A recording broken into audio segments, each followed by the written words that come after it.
Les erreurs dans l'immobilier sont élevées et cela coûte beaucoup en argent. Alors il est important dans cette chaîne de faire circuler cette information que l'immobilier n'est pas simplement un investissement qui est rentable, mais ça peut être aussi un investissement qui vous cloue. Alors il est important en se lançant de connaître quelles sont les erreurs qui vous attendent, quelles sont les erreurs qu'il faut éviter. Alors pour la prochaine vidéo que nous voulons sortir, c'est la vidéo simplement qui parle des erreurs qu'il faut aussi éviter dans l'immobilier. Pour ceux-là qui veulent se lancer dans l'immobilier, nous vous invitons à suivre cette vidéo jusqu'à la fin. Comme on le dit, l'information c'est la clé. Alors on se retrouve juste après le générique.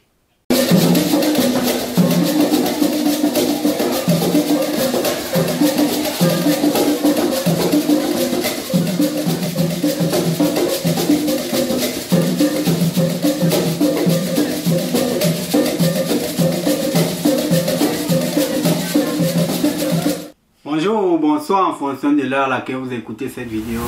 Moi c'est Franck de la chaîne Immo Investor en Allemagne. Alors sur cette chaîne nous parlons des thématiques immobilières, l'investissement dans l'immobilier et surtout des risques liés à l'investissement immobilier. Car comme on le dit, les risques sont élevés dans l'immobilier. Il est important de connaître quels sont ces risques. Alors je t'invite simplement à t'abonner et à partager à tout cela que ça peut intéresser. Comme on le dit, l'information c'est la clé. Alors d'ici cette information à tout cela que ça peut aider. Alors big up comme ça à tous ceux-là qui se sont abonnés sur la chaîne. Alors ici on parle simplement d'immobilier, l'investissement immobilier en Allemagne et surtout même quels sont les risques liés à cet investissement-là. Il faut le dire, bien évidemment, la chaîne accompagne tous ceux-là qui veulent se lancer dans l'immobilier, que ce soit dans l'expertise, que ce soit dans la recherche des financements et surtout dans la vente aussi des biens, car on est aussi agent immobilier. Il est important de savoir si vous voulez investir dans l'immobilier, vous avez un bien, on peut vous trouver un financement ou des financements. Vous n'avez pas de bien, vous désirez être accompagné par une société immobilière, on a des biens à disposition qu'on peut vous faire voir. Alors il est important de savoir que nous offrons des accompagnements. Vous pouvez nous contacter en cas de besoin. On se fera un plaisir de vous accompagner. Alors, ayant fini la parenthèse, on repasse sur le vif du sujet. Dans cette nouvelle vidéo, nous allons parler des erreurs qu'il ne faut pas faire dans les rénovations immobilières. Alors, la première erreur que je vais citer bien évidemment ici, il est important de signaler que ceux qui n'ont pas vu l'erreur sur les toilettes ou bien les WC, il est important d'aller voir la vidéo. On va mettre le lien juste en haut. Alors, faites-y un tour. Alors, les deux prochaines erreurs que nous allons parler dans cette nouvelle vidéo, c'est l'erreur sur l'électricité, la première erreur. Alors, le domaine électrique en Allemagne est assez réglementé, il est beaucoup encadré, on va le dire ainsi. Pour tous ceux qui ont fait technique ou bien qui ont eu à toucher un peu de l'immobilier en Afrique, ça veut dire, je prends le cas par exemple du Cameroun d'où je viens. J'ai eu la chance de faire des installations électriques au Cameroun, car ayant étudié électronique, j'avais des compétences qui me donnaient aussi cette aisance de pouvoir faire des installations des appartements ou bien des biens immobiliers en Afrique. Alors, un big up comme ça à tous ceux-là qui ont fait le lycée technique de Colbison, c'était un plaisir d'avoir fait cet établissement. Alors, c'est l'occasion de saluer tous les camarades. Alors, on va le dire ici, le domaine est plus encadré. On va le dire, c'est plus encadré, plus réglementé qu'en Afrique.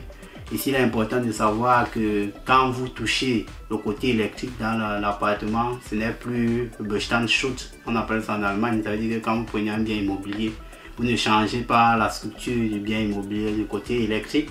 Alors, vous avez ce qu'on appelle la protection pour ce que vous avez déjà acquis, quoi.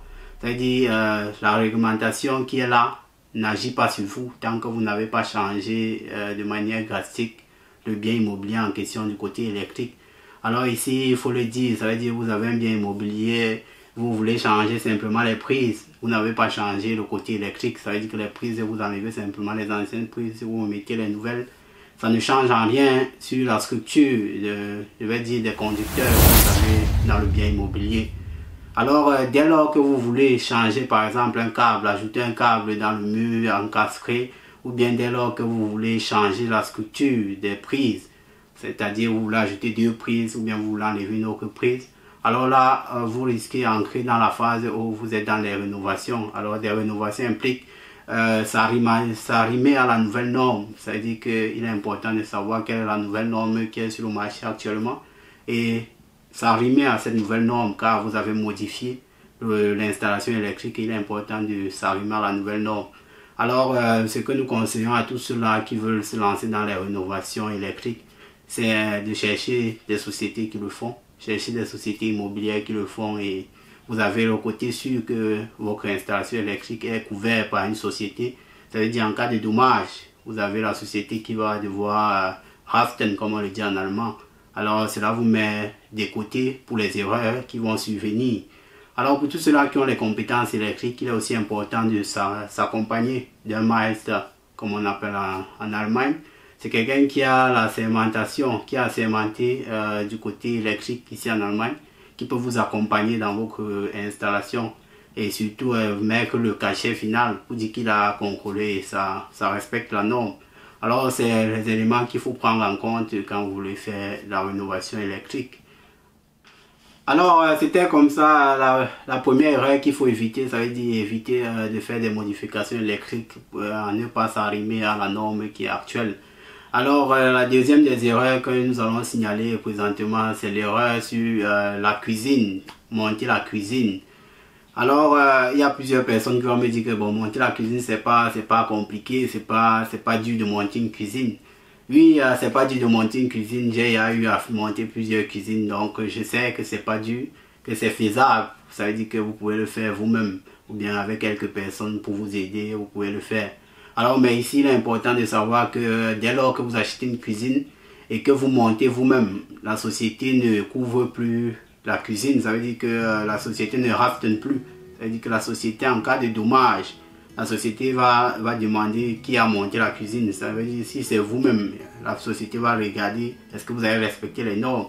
Dès lors que vous avez eu un petit souci lors du montage, que vous n'avez pas bien vissé une vis qui n'a pas bien adapté sur un élément, alors la société va se retirer. Ça veut dire que vous n'avez plus de garantie sur votre cuisine. Ça veut dire une cuisine qui a, on va le dire, une valeur par exemple de 3 000, 4 000, il y a même des cuisines de 10 000 euros. Si vous avez une cuisine de 10 000 euros, je crois que le risque ne vaut pas la peine. Ça veut dire que pour quelques jours de montage, il est important, si vous payez une cuisine par exemple de 5 000 euros, d'investir 1 000 euros de plus pour une société de montage, ou bien la société qui vend la cuisine en question peut vous offrir ce service de montage. Alors avec ces 1 000 euros, vous avez que l'assurance que dans les prochaines 2 ou 3 ans, votre cuisine est garantie. Et surtout, si c'est une cuisine que vous voulez mettre dans un bien en location, car il faut le dire, mettant un bien en location, vous avez certains trucs que vous pouvez déduire. Vous pouvez déduire simplement de vos impôts. Et c'est important de savoir que, ayant déduit ça de vos impôts, vous avez la garantie que votre cuisine va pouvoir être, je vais dire, va pouvoir être utilisée pour moins de 3 ans. Ou bien 2 ans pour certains appareils qui sont à l'intérieur. Alors ici, il est important de savoir que si vous voulez vous lancer dans le business, il est important de savoir qu'est-ce que je perds. Ça veut dire que est-ce que je veux la garantie et l'efficacité de ce que je veux avoir. Car il faut le dire, si c'est pour votre bien en question ou vous voulez vivre à l'intérieur, c'est clair que vous pouvez vous accompagner de plusieurs amis et vous monter vous-même cette cuisine. Car ici, c'est votre propre bien, vous allez vivre, vous allez pouvoir entretenir comme il se doit. Mais dès lors qu'on part du principe que c'est un locataire qui va entrer, alors vous ne connaissez pas le comportement du locataire. En ouvrant une porte, il ne va pas forcément regarder que bon, c'est pas bien vissé, ou bien il ne va pas regarder que ici il y a eu un pépin, ou bien il y a eu un truc qui a été fait. Alors il est important d'avoir à ses côtés un expert, ça veut dire quelqu'un qui a l'habitude de le faire, ou bien une société qui couvre tous les événements, afin que vous avez d'avoir une garantie à la fin quoi. Car comme on le dit ici, il est important d'avoir des investissements qui vous permettent de dormir tranquille, ça veut dire ici les prochaines 2, 3, 4, 5 ans quoi. Alors ici il est important de savoir qu'est-ce qu'on veut à la fin et de se lancer là-dessus.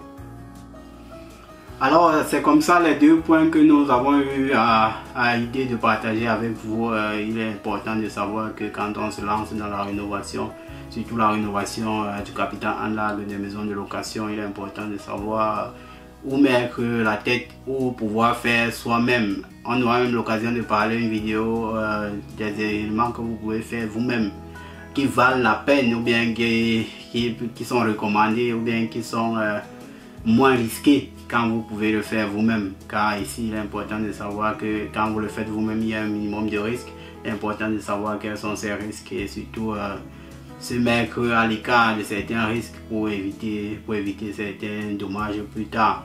Alors, c'était une vidéo pour vous informer sur les erreurs dans l'immobilier. On dit qu'on se retrouve dans la prochaine vidéo pour d'autres thématiques. C'était Franck. Jusque là, portez-vous bien. Bye bye.